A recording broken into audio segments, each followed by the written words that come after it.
Right, important point number one. What? Get your sunglasses on.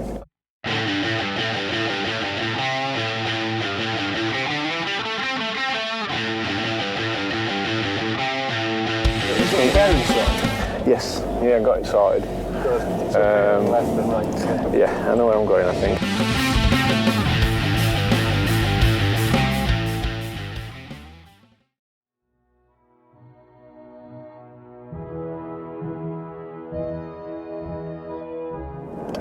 Oh mate, I have the biggest whinge at the minute. Why? NHS and dentistry. Apparently there's a national shortage.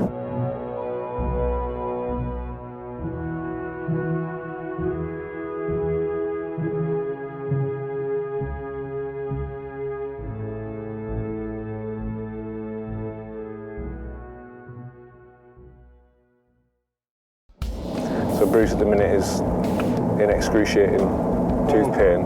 Phoned NHS 111 yesterday.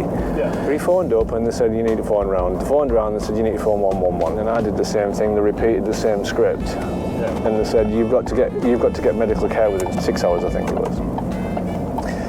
And you need to phone round and keep phoning round. This is at 25 past 5. Do that for the next 6 hours. And I'm like, but they shut at 6. Yeah. Well, I couldn't get my head round. Maybe the appointments on the system don't become live. They'll put them on during the day, you know, and then they go live at midnight, and then that's when anybody through the night, they'll be booked into those slots the next day, which means he would have been jumped over. But I also see the other counterpoint to that is like if you keep putting people on the list from when they phone from 6 o'clock, there will never ever be any appointments available, which the underlying issue is much higher up the chain, which is the resources aren't there to meet the need. That's what they're saying, there's a national shortage of NHS dentists. In one case it's morally wrong that the NHS is outsourcing to private sector. Yeah. But the answer is, if they can't cope in the NHS with this, Yeah. and they're having to resort to probably encouragement from the Tories, like the private sector to alleviate the stress on the waiting list, you have to question what's wrong with the system that it's allowing that, because it's not saving money. No. They're not involving the private sector isn't the cheap option, you know. Here's the other thing, right? So I'm going to turn it on its back a little bit as well, because you've got the people behind that interface, the NHS interface, the people. And I know people choose to do the work they do, and if it's too stressful, then you move on and do something else. And thinking about staff illnesses, staff retention, constant change, turnover of staff. But every time someone new comes into the service, there's time taken in training that person. Then someone else leaves, and then there's another. It's just like a swinging door. Yeah. In certain departments, you know, and the argument is because there's not enough people training in the UK to be a doctor or a nurse. Yeah. It's a shortfall, and it's not really a true evaluation. What they're doing is basically they're trying to save money by getting a doctor fully qualified, say in South Africa, and he comes in and day one he's a doctor with no external pressure on the training costs or anything like that. He's just newly qualified, and he's here as a doctor practicing. He's earning money that he won't earn at home.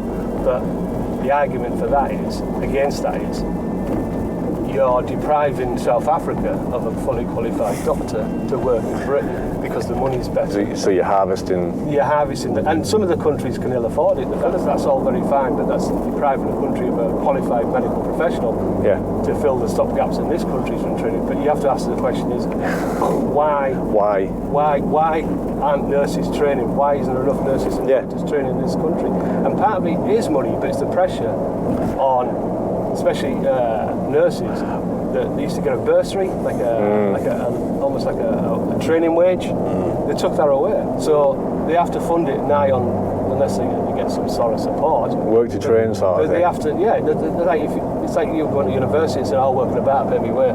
what do you do? I'm a nurse and I'm about to pay my way. It's morally wrong. It's morally wrong because they won't be doing 30 hours a week. No. You know?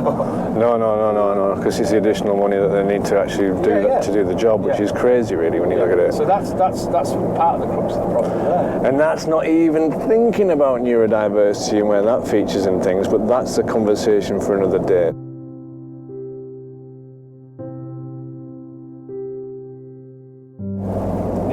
Yeah.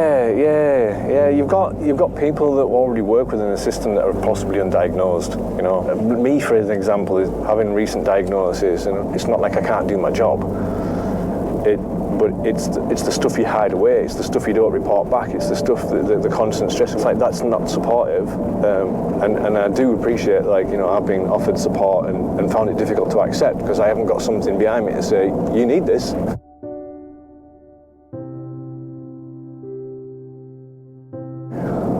Because you feel weak or you feel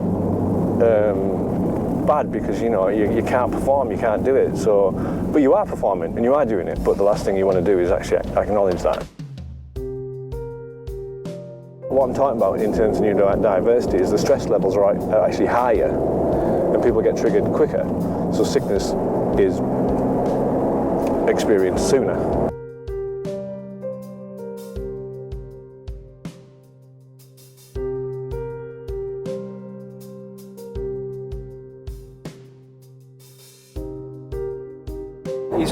All he's coming up against, and you were there, the dentist, is what every person nigh on in this country has had the issue with the dentist. Yeah. It's not localised to him, it's not... No, that lady on the phone, right, she originally got triggered because I was saying that, like, you know, the frustration is my issue, I've done this job for... And then I was managing her by kind of like, I appreciate that and appreciate that's still the situation, but we still don't get any help.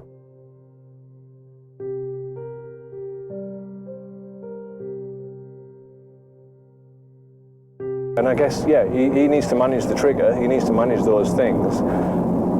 I do, and that's ultimately it. Like, I've got white coat syndrome. Yeah. And I never knew where I got it from until I got related some of the stories that happened to me as a child. And I thought, well, no wonder I don't like a man in a white coat. Because I think it was even some of the ice cream salesman. And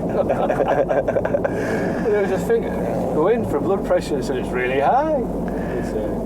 Yeah, because I've got this white coat, so they laugh it off. Because you're scaring the shit out of me. It's still high. But they always do it. They'll say, look, when they start talking, and they'll say, all right, are you all right? I said, yeah. He said, do you want to have another go? I said, well, I feel a bit more relaxed. And they'll go quick to get it on. I said, oh, yeah, it's come down. Am I triggering you in my white coat? Yes. Yep. Yes.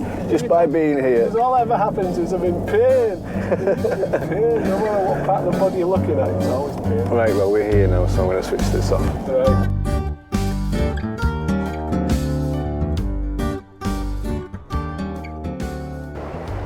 Separated at birth. I know. Good likeness. I used to tell you